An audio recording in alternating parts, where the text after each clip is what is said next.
Olha aqui, ó. Seja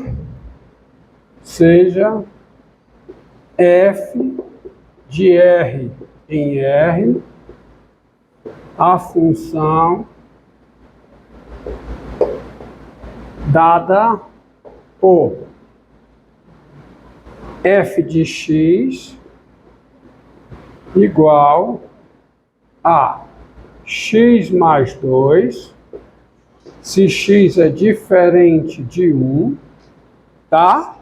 F de x é x mais 2 se x é diferente de 1, e é 5, e é 0, se x é igual a 1. Observe.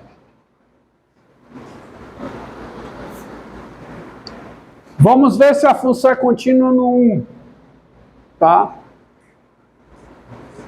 Vamos ver se a função é contínua no 1.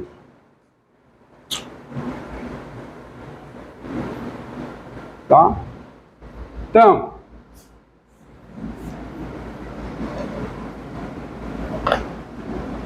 observe que, vou começar assim, observe que o 1 pertence ao domínio da f, não pertence?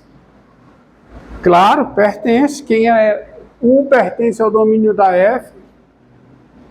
Quem é f de 1? Quem é? Por definição da função, f de 1 é 0. F de 1 é 0. E eu te pergunto, quem é o limite com x tendendo a 1 de f de x? O limite de f de x com x tendendo a 1 é o limite com x tendendo a 1 de quem? De x mais 2. Por que que é? Por que que é? É aquela história. Numa vizinhança aberta e estrita de 1, quem é f de x? É x mais 1. Ou seja, a função f, se você considerar qualquer vizinhança aberta e estrita de 1, nessa vizinhança, a função f coincide com a função afim x mais 2. Então, aí vem a proposição. Se duas funções coincidem numa vizinhança aberta e estrita de um número real P, e nesse número, uma delas tem limite, a outra também tem, os limites são iguais. É isso aqui que garante, tá certo? Mas tem gente que explica assim, ó. Ah, quando o x está tendendo a 1, x é diferente de 1. Então, f de x é x mais 2. Tu tá usando só a intuição, tá? Se você quer usar a definição para justificar, a justificativa da definição é essa. Se duas funções coincidem numa vizinhança aberta e estrita de um ponto, e uma delas tem limite nesse ponto, a outra também terá, e os limites são iguais. Só que essa tem, né? Qual é o limite de x mais 2 com x tendendo a 1? É 3. Que não é f de 1. O que é que isso diz? Por esta proposição, não pela definição de continuidade, por esta proposição, ela não é contínua em 1, porque o 1 é ponto de acumulação do domínio, claro que é, ó. O 1 é ponto de acumulação de R. Eu consigo me aproximar de 1 por números reais, ou não posso? Posso, que claro. Então, daí, disso aí, F não é o quê? Contínua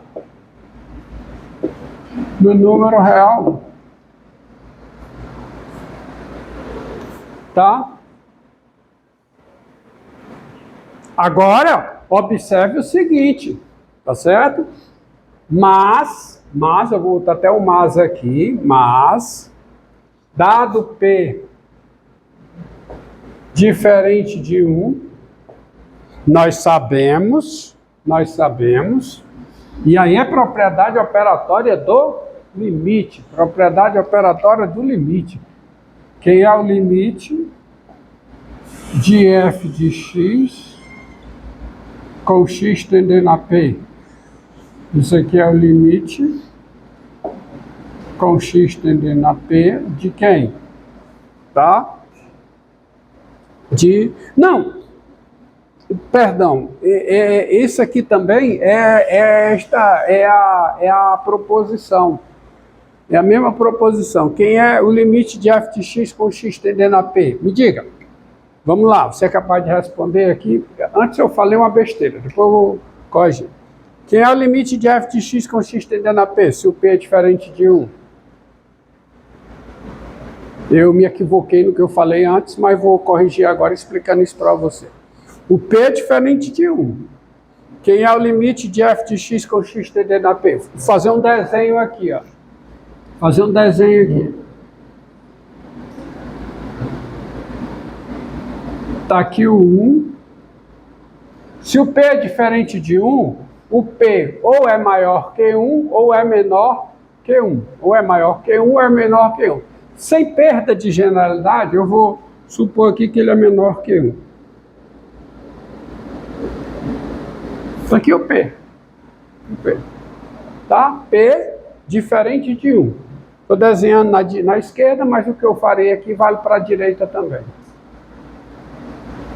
Aí eu te pergunto, nessa vizinhança aberta e estrita de P, quem é f de x? Todo mundo que está no vermelho é diferente de 1, né? E para x diferente de 1, quem é f de x? Mais 2. Ou seja, nessa vizinhança aberta e estrita de P, a função f de x coincide com a função afim x mais 2. Então as duas têm o mesmo limite. Por quê? Porque x mais 2 tem limite. Aqui é o limite de x mais 2. Que é quanto? P mais 2. Mas quem é P mais 2? O P é diferente de 1. Então quem é P mais 2? F de P. Dado P diferente de 1, limite de f de x com x tendendo a P é igual a f de P. Dado P diferente de 1, P pertence ao domínio de f, claro que pertence, tá? E o limite de f de x com x tendendo a P é igual a f de P. Esse raciocínio que eu fiz, desenhando aqui o P à esquerda, funciona para P à direita, tá certo? Então, de fato, eu estou usando a minha proposição.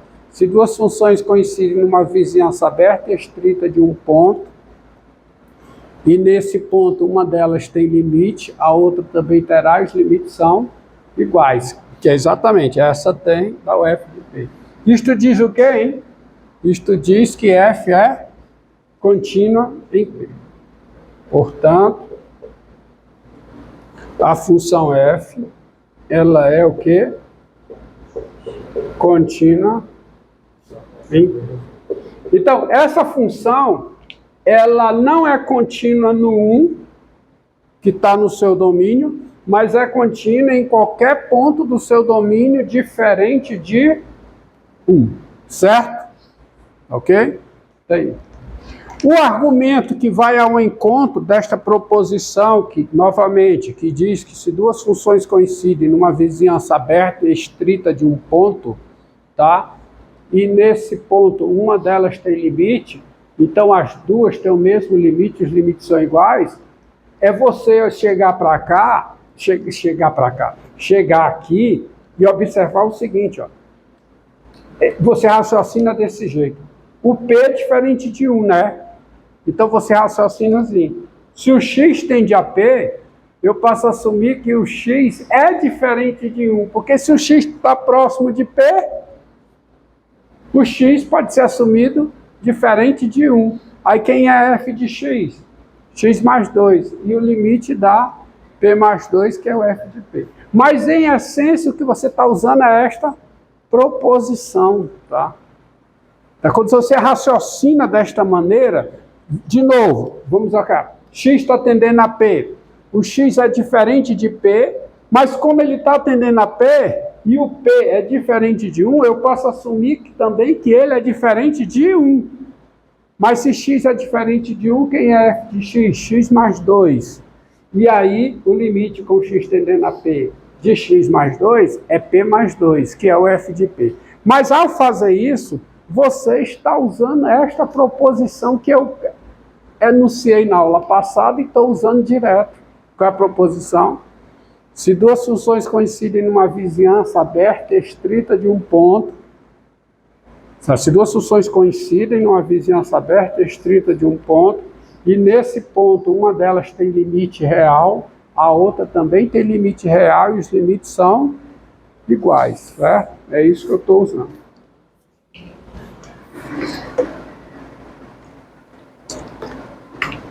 Tá bom?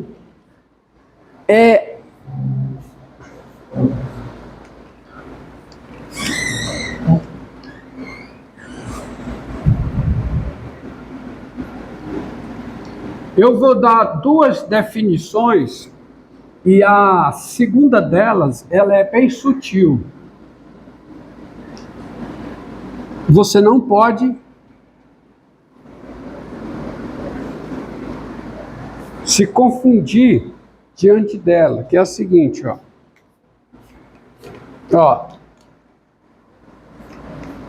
Eu vou dar as duas e em seguida eu vou dar um exemplo.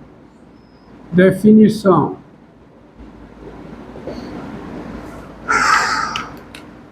Sejam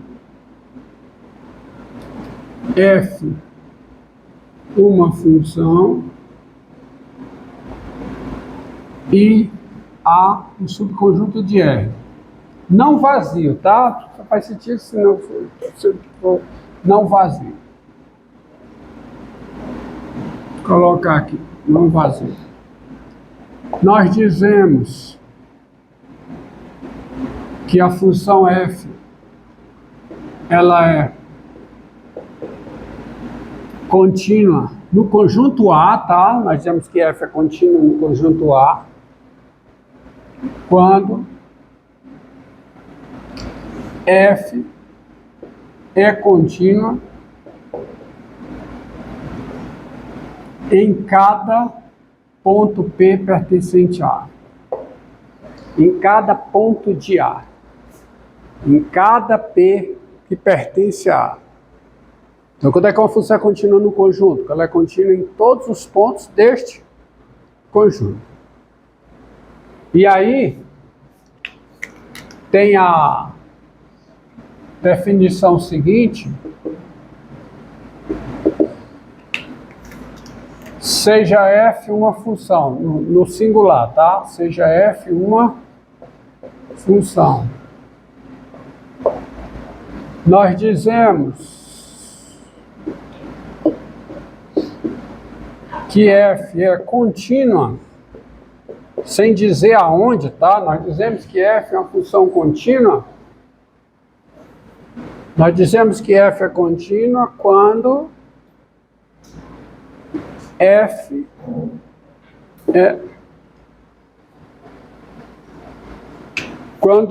é contínua no seu domínio, ou seja, quando f é contínua em cada ponto do seu domínio. A primeira definição, ela tem uma consequência. Observe aqui, ó. Você tem que fazer a leitura e a interpretação e tirar as conclusões. Nós dizemos que f é contínua num conjunto quando ela é contínua em cada ponto desse conjunto. Mas, dado P em A, quando é que a f é contínua em P? A primeira condição para f ser contínua em P, qual é? Vem aqui. Qual é a primeira condição para uma função ser contínua no número real P? É que P pertence ao domínio de f. Então, ao dizer, segundo essa definição, que f é contínuo em A, obrigatoriamente o A é subconjunto do domínio de f, porque f é contínuo em A quando f é contínuo em cada ponto P de A. Então, se f é contínuo em cada ponto P de A, cada ponto P de A pertence ao domínio de f, e aí A está contido no domínio de f, certo? Certo? Agora observe a segunda definição. Nós dizemos que f é contínua, só isso, quando ela é contínua em todos os pontos do seu domínio. Veja, para ver se você entendeu, eu colocarei este exemplo aqui, ó.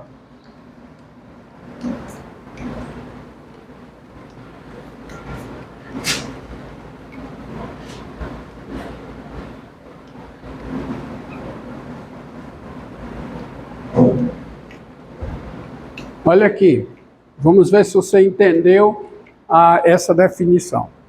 Seja f a função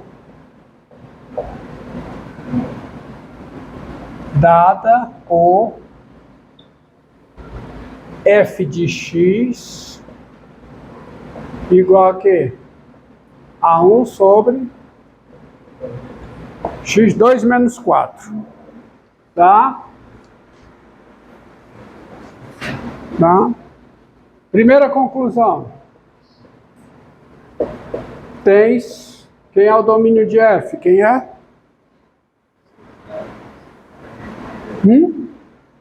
Quem é o domínio de f? Me dê o domínio de f.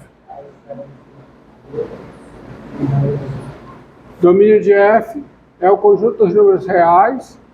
É a diferença, né? A diferença entre o conjunto dos números reais e o conjunto formado por esses dois números aqui, menos 2 e 2. Tá? Ou seja, daí você tem